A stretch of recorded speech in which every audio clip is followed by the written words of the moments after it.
সাহারি খাবার পর বেশি পানি পান করলে শরীরের কয়েকটি ক্ষতি হয়। বর্তমান মেডিকেল সায়েন্স এটা প্রমাণ করেছে।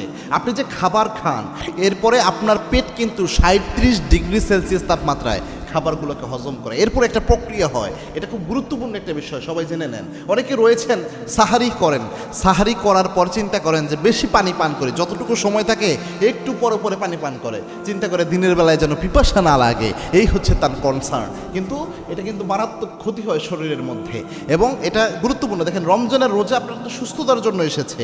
এখানে যদি আমরা ভুল নিয়মে সাহারি করি, ইফতার করি, আর যদি আমরা আরও অসুস্থ হয়ে যাই, শরীরের কন্ডিশন আরও খারাপ হয়ে যায়, এটা কোনোভাবেই আমাদের জন্য কল্যাণকর নয়। এবং রমজানের রোজা, আল্লাহর হাবিব সাল্লাল্লাহু আলাইহি ওয়াসাল্লাম এই ব্যাপারে বলতেন, সুমু তাসিহু, তোমরা রোজা রাখো, রোজা রাখলে আল্লাহ রাব্বুল আলামিন তোমাদের সুস্থতা দান করে দিবেন। রমজানের রোজা মানুষকে এসেছে সুস্থতা আনায়নের জন্য। এবং সাহারি এটা খাওয়ারও নিয়ম রয়েছে। সাহাবীদের বর্ণনা পাওয়া যায়, আল্লাহর হাবিব সাল্লাল্লাহু আলাইহি ওয়াসাল্লাম যে সাহারি করতেন, সাহারি থেকে নিয়ে ফজরের আগ পর্যন্ত আল্লাহর হাবিব প্রায় 40 আয়াত 50 আয়াত পড়তে যতটুকু সময় লাগে তার তেলের সাথে এতটুকু সময় আল্লাহর হাবিব সাল্লাল্লাহু আলাইহি ওয়াসাল্লাম গ্যাপ রাখতেন। সাহারি করেই সাথেই ফজর আজান দিয়েছে এমনটা হতো না, একটা গ্যাপ থাকতো একটু খাবার হজমের জন্য। আগ মুহূর্তে আল্লাহর হাবিব অনেক সময় একটু পানি পান করতেন।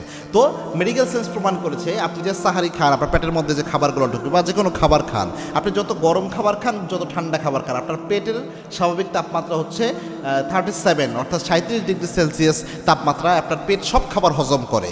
তো আপনি যখন সাহারি খাবার পর বারবার একটু পর পর পানি খাচ্ছেন, আপনার পেটের মধ্যে যে ডাইজেস্টিক এনজাইম রয়েছে, যেটা আপনার খাবার হজমের প্রক্রিয়াকে সতেজ রেখেছে, এই পুরো হরমোনটা নষ্ট হয়ে যায়, এটার ব্যালেন্সটা নষ্ট হয়ে যায়। ডাইজেস্টিক এনজাইম এটা পাতলা হয়ে যায়, যার ফলশ্রুতিতে আপনার খাবার হজমের প্রক্রিয়া নষ্ট হয়ে যায়। এটার প্রভাবে আপনার কিডনির উপর পর্যন্ত ইফেক্ট ফেলে।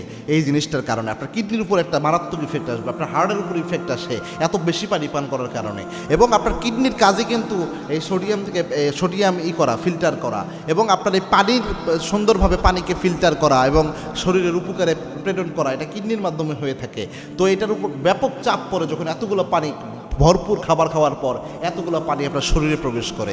এই জন্য এই ক্ষেত্রে রাসূল সাল্লাল্লাহু আলাইহি ওয়াসাল্লামের যে সুন্নাহ, আল্লাহর হাবিব সাল্লাল্লাহু আলাইহি ওয়াসাল্লাম এইভাবে পানি সচরাচর পাঠ করতেন না। সাহারি খাওয়ার পর 40-50 আয়াতের মতো সময় আল্লাহর হাবিব রাখতেন। এরপরে আল্লাহর হাবিব সাল্লাল্লাহু আলাইহি ওয়াসাল্লাম অসুখ থেকে অল্প পানি অনেক সময় খেতেন। তবে মেডিকেল সায়েন্স এটাই বলেছে যে অনেক বেশি পানি খাওয়া এটা শরীরের জন্য ক্ষতিকর। পারলে আপনি সাহারিতে যখন উঠছেন, সাহারি খাওয়ার জন্য যখন উঠলেন, উঠার সাথে সাথে আপনি পানি পান করেন। যখন 1-2 গ্লাস 2 গ্লাস আপনি পানি পান করেন, কোনো সমস্যা নেই। সাহারি খাওয়া যখন উঠেন তখন খাবারের আগে, এরপরে আপনি খাবার যখন খাইলেন, খাওয়ার পরে বেশি পানি পান করবেন না, এটাই স্বাস্থ্যের জন্য উপকারী।